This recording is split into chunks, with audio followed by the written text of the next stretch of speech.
दोस्तों, स्वागत है आपका डे 3 लेक्चर 3 में। तो आज के उसमें हम देखेंगे कि जो कि इम्पोर्टेंट है, जो कि आप देखेंगे इसे अपनी परीक्षाओं में, चाहे आप 12th के स्टूडेंट हो, 11th के हो या आप ग्रेजुएशन कर रहे हो इकोनॉमिक्स से, तो आपको ये देखने को मिलेंगे। तो ठीक है, फिर आगे चलते हैं। आगे देखते हैं क्वेश्चंस को।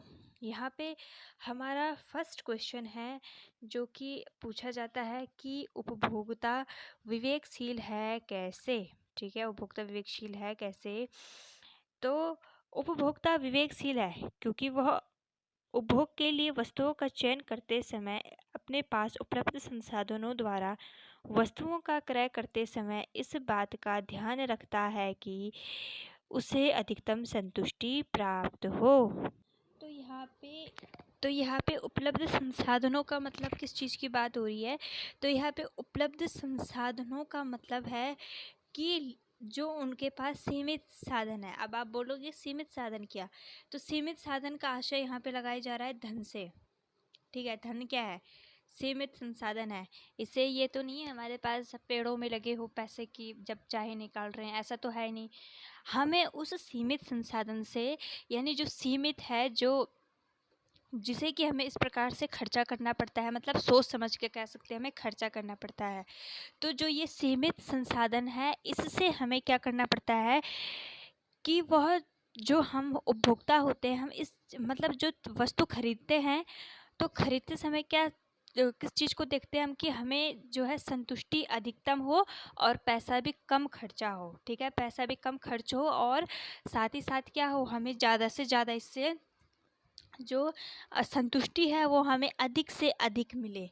तो यही है हमारा क्या चयन की उपभोक्ता विवेकशील है। क्यों या कैसे, क्योंकि उपभोक्ता क्या करता है कि वस्तुओं का चयन करते समय अपने पास उपलब्ध संसाधनों द्वारा वस्तुओं का क्रय बोले तो खरीदते समय इस बात का ध्यान रखता है कि उसे अधिकतम संतुष्टि हो। मान लीजिए कोई उपभोक्ता है, हमने उसे दे दिए 100 रुपये और कहा कि इन 100 रुपये से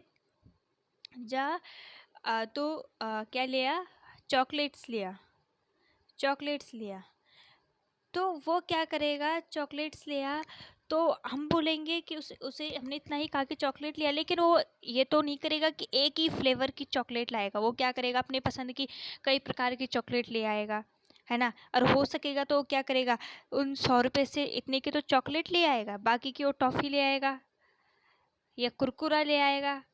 मतलब क्या कर रहा है, वो इस 100 रुपये से, इस सीमित संसाधन से वो अपने लिए अधिकतम संतुष्टि प्राप्त करना चाहता है कि उसे इस 100 रुपये से अधिकतम संतुष्टि हो कि उसने चॉकलेट भी खा ली, उसने टॉफ़ी भी खा ली, उसने चॉकलेट भी कई फ्लेवर के खाए, उसने कुरकुरे भी खा दिए, तो उससे उसे अधिकतम संतुष्टि प्राप्त हो रही है ना।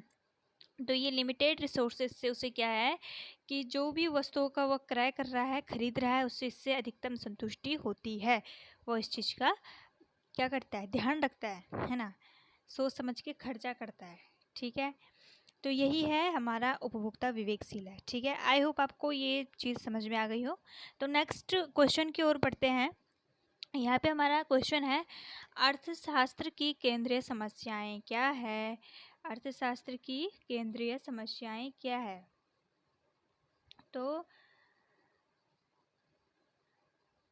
अर्थशास्त्र की केंद्रीय समस्याएं क्या होती है कि अर्थशास्त्र की प्रमुख केंद्रीय समस्याएं हैं, किन वस्तुओं का उत्पादन किया जाए और कितनी मात्रा में, इन वस्तुओं का उत्पादन कैसे किया जाए और इन वस्तुओं का उत्पादन किसके लिए किया जाए। सबसे पहले आपको ये समझना होगा कि इसका अर्थ क्या है।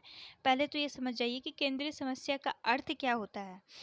तो इसका अर्थ होता है, देखिए कोई भी देश है, चाहे वो कितना भी विकसित देश क्यों ना हो, अमेरिका जैसा देश ही क्यों ना हो, वहाँ भी केंद्रीय समस्या उत्पन्न होगी, क्योंकि जहाँ भी पैसों का लेन देन किया जा रहा है वहाँ केंद्रीय समस्या उत्पन्न होना अनिवार्य कह सकते हैं कि होगी ही होगी, चाहे कुछ भी हो। तो किसी भी देश की मूलभूत आर्थिक समस्या मतलब हर देश को इस समस्या का सामना करना पड़ता है। जैसे कोई व्यक्ति है किसी व्यक्ति को, कोई व्यक्ति है तो उस व्यक्ति को क्या है, उस व्यक्ति की 3 मूलभूत आवश्यकताएं क्या होती है? रोटी, कपड़ा, मकान। क्या होती है? रोटी, कपड़ा और मकान। ठीक है, 3 होती है।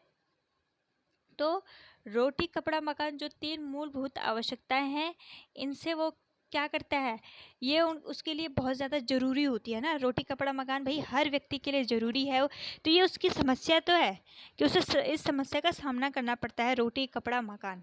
तो वैसे ही प्रत्येक अर्थव्यवस्था, प्रत्येक जो इकोनॉमी है, उसे इस चीज़ का सामना करना पड़ता है कि क्या उत्पादन किया जाए या किन वस्तुओं का उत्पादन किया जाए। क्या, यहाँ पे आप क्या भी लिख सकते हो, क्या उत्पादन किया जाए। ठीक है, तो क्या उत्पादन किया जाए,